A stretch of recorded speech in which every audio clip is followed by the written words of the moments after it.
ನಮಸ್ಕಾರ. ಎಲ್ಲರಿಗೂ Kuvempu academy YouTube ಚಾನಲ್ಗೆ ಸ್ವಾಗತ.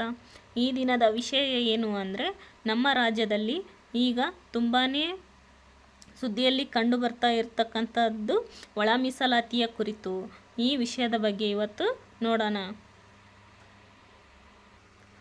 1980-90ರ ದಶಕದಲ್ಲಿ ಒಳ ಮೀಸಲಾತಿಯ ಹೋರಾಟ ದೊಡ್ಡ ಪ್ರಮಾಣದಲ್ಲಿ ನಡೆಯಿತು.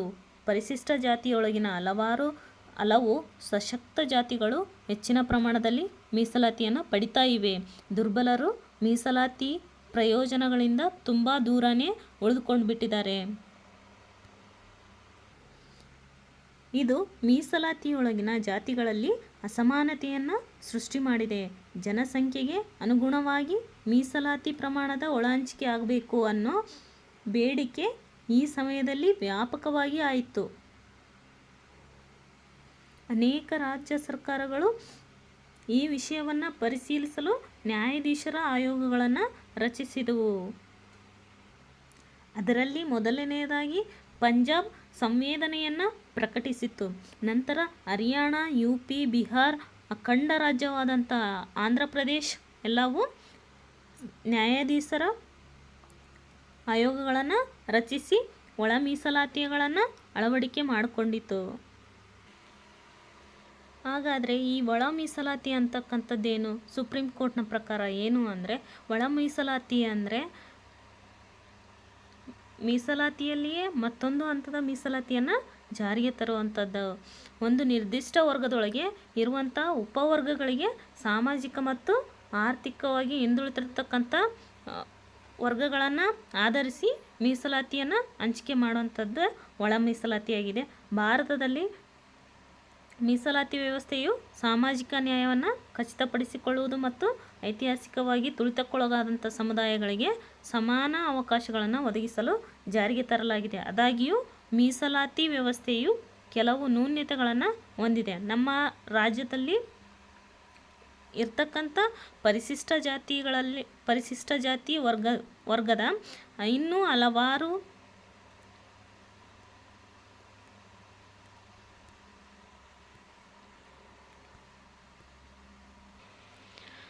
ವರ್ಗಗಳು ಹಿಂದೆ ಉಳಿದಿರ್ತಕ್ಕಂಥವಾಗಿವೆ. ಅವುಗಳ ವಿವಿಧ ಉಪಜಾತಿಗಳ ನಡುವಿನ ಅಸಮಾನತೆಯನ್ನು ಈ ಹಿನ್ನೆಲೆಯಲ್ಲಿ ಒಳ ಮೀಸಲಾತಿಯ ಪರಿಕಲ್ಪನೆ ಮಹತ್ವವನ್ನು ಪಡ್ಕೊಂಡಿದೆ.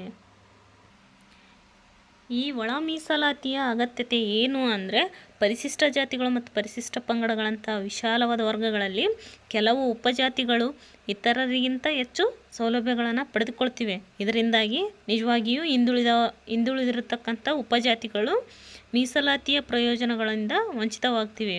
ಆದ್ದರಿಂದ ಒಳ ಮೀಸಲಾತಿಯು ಈ ಅಸಮಾನತೆಯನ್ನು ನಿವಾರಣೆ ಮಾಡೋದಕ್ಕೋಸ್ಕರ ಮತ್ತು ಉಪಜಾತಿಗಳಿಗೆ ಸಮಾನ ಅವಕಾಶಗಳನ್ನು ಒದಗಿಸಿಕೊಡೋದಕ್ಕೋಸ್ಕರ ಈ ಒಳ ಮೀಸಲಾತಿ ಅಂತಕ್ಕಂಥದ್ದನ್ನು ಸುಪ್ರೀಂ ಕೋರ್ಟ್ ಸಮ್ಮತಿಯನ್ನು ನೀಡಿದೆ.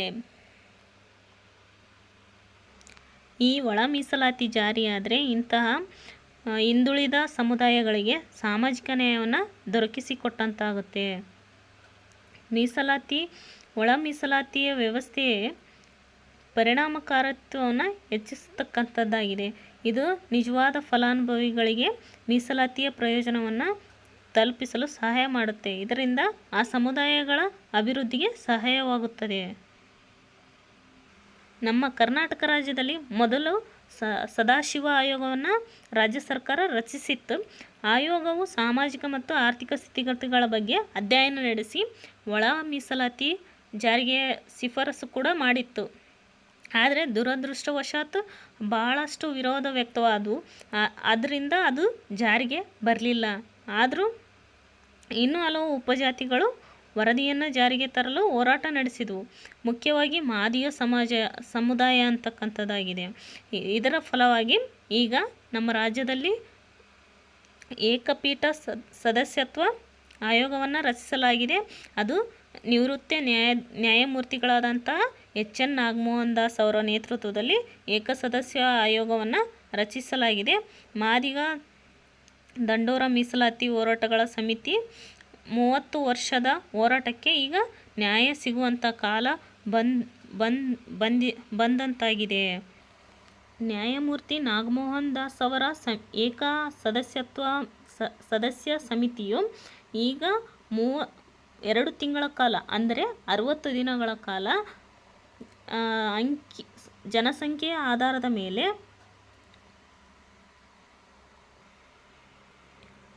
ಈ ಆಯೋಗವು ಜನಸಂಖ್ಯೆಯ ಆಧಾರದ ಮೇಲೆ ಒಂದು ಅಂಕಿ ಅಂಶಗಳ ಮುಖಾಂತರ ಒಂದು ಮಧ್ಯಂತರ ಒಳ ಮೀಸಲಾತಿಯನ್ನು ಸಲ್ಲಿಕೆಯನ್ನು ಮಾಡಿರ್ತಕ್ಕಂಥದ್ದು ಈಗ ಸದ್ಯಕ್ಕೆ ಕಂಡು ಬರ್ತಾ ಇದೆ. CM ಅವ್ರಿಗೆ ನ್ಯಾಯಮೂರ್ತಿ ನಾಗಮೋಹನ್ ದಾಸ್ ಅವರು ಸಲ್ಲಿಕೆಯನ್ನು ಮಾಡಿರತಕ್ಕಂಥದ್ದನ್ನು ನಾವು ಸದ್ಯಕ್ಕೆ ನ್ಯೂಸ್ನಲ್ಲಿ ನೋಡ್ತಾ ಇದ್ದೇವೆ. ಇನ್ನು 30 ದಿನಗಳ ಒಳಗೆ ನಾವು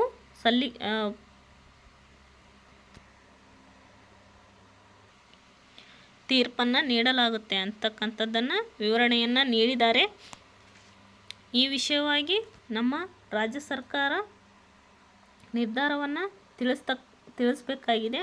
ಆದ್ದರಿಂದ ಈ ಸದ್ಯಕ್ಕೆ ವಿಷಯವನ್ನು ಸ್ಪಷ್ಟವಾಗಿ ಹೇಳಿಲ್ಲ. ನಂತರದ ದಿನಗಳಲ್ಲಿ ಸರ್ಕಾರದ ತೀರ್ಮಾನದ ನಂತರ ನಾಗಮೋಹನ್ ದಾಸ್ ಸಮಿತಿಯು